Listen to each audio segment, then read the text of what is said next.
அன்பான உறவுகள் அனைவருக்கும் வணக்கம். மதிஸ் வேர்ல்டு சேனல்ல இருந்து உங்கள் மதி. இன்னைக்கு என்ன சமைக்க போறேன்னு பார்த்தீங்கன்னா, உடலுக்கு ரொம்ப ரொம்ப நன்மை தரக்கூடிய கொத்தமல்லி கூட்டு செய்ய போறேங்க. எப்படி செய்யலாம் அப்படிங்கிறத வீடியோக்குள்ள போய் பார்ப்போம். ரசிப்போம், ருசிப்போம், சுவைப்போம். வாங்க வீடியோக்குள்ள போகலாம். துவரம் பருப்பில் தாங்க இந்த கூட்டு செய்ய போகிறோம். இது பார்த்தீங்கன்னா ஒரு 5 நிமிஷம் ஊற வச்சேன், ஊறிடுச்சு. ஊற வைக்காமையும் செஞ்சுக்கலாம். பாத்திரத்தில் ஊற்றி வேக வச்சுக்கலாங்க.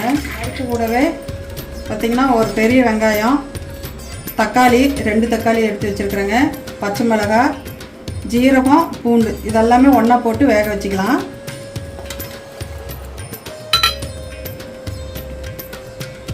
கொஞ்ச நேரம் நல்லா வேகட்டுங்க. மஞ்சள் பொடியும் எண்ணெயும் ஊற்றிக்கலாம். மஞ்சள் பொடி போட்டுக்கலாங்க.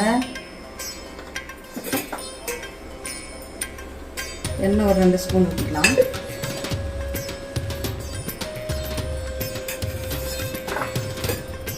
நல்லா வெந்து வரட்டுங்க. அதுக்கப்புறம் கொத்தமல்லி தலையை போட்டுக்கலாம். நல்லா வேகட்டும். தட்டு போட்டு மூடி வச்சுருக்கோம்.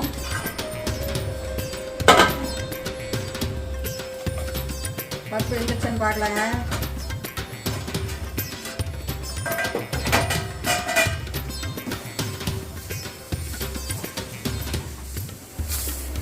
பருப்பு பாதி வெந்துருச்சுங்க. இன்னும் பாதி வேகணும். இன்னும் கொஞ்சம் வெந்த வாட்டி கொத்தமல்லி தலையை போட்டுக்கலாம். இப்போ உப்பு போட்டுக்கலாம் வேகிறதுக்கு.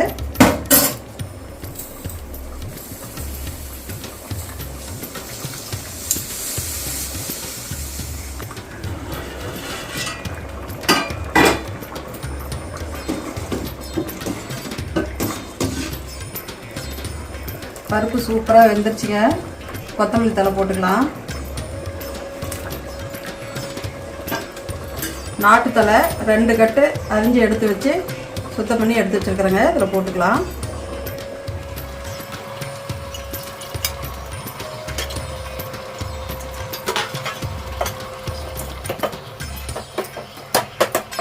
ஒரு 2 நிமிஷம் வேகட்டுங்க. தாளிச்சு விட்டுக்கலாம்.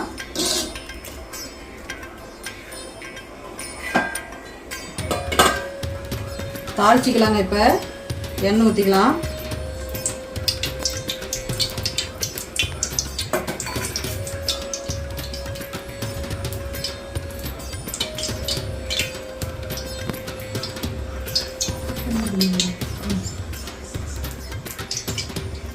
வரமிளகாய், கடுகு, ஜீரகம், பெருங்காயம், பூண்டு 2 தட்டி வச்சுருக்குங்க. எல்லாம் ஒன்றா போட்டுக்கலாம்.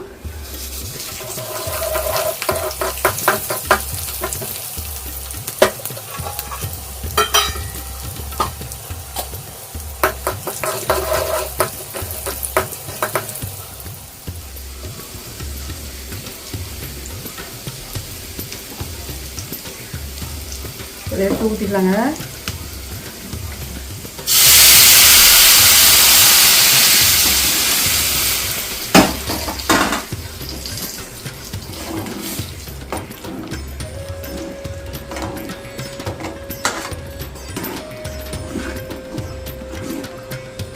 கொத்தமல்லி கூட்டு சூப்பராக ரெடி ஆயிடுச்சுங்க. சாப்பிட்டு பார்த்துட்டு டேஸ்ட் எப்படி இருக்குன்னு சொல்கிறேன். உனக்கு செம்ம வாசனை. வாசனை உங்கள் வீட்டு வாசனையா எங்கள் வீட்டு வாசனையா? இவ்வளோ வாசனை வருதுங்க. சாப்பிட்டு பார்த்துட்டு இதே கொஞ்சம் அப்படியே கூலி பண்ணி விட்டு நெய் ஊற்றிக்கணுங்க.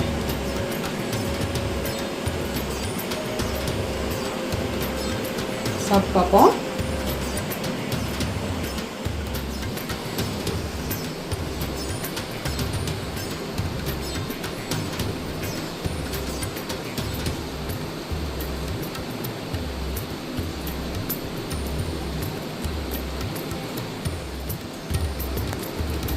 சுட சுட அந்த கொத்தமல்லியோட வாசனை சாப்பிடும்போது டேஸ்ட் அவ்வளோ அட்டகாசமாக இருக்குங்க.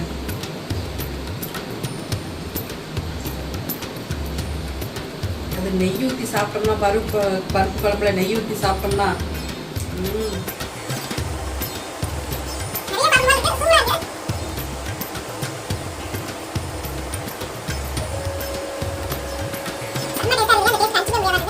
நான் செஞ்ச இந்த பருப்பு கொத்தமல்லி கூட்டு உங்களுக்கு ரொம்ப பிடிச்சிருக்குன்னு நினைக்கிறேன்.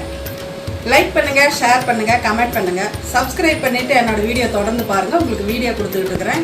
மீண்டும் அடுத்த வீடியோவில் சந்திக்கலாம்.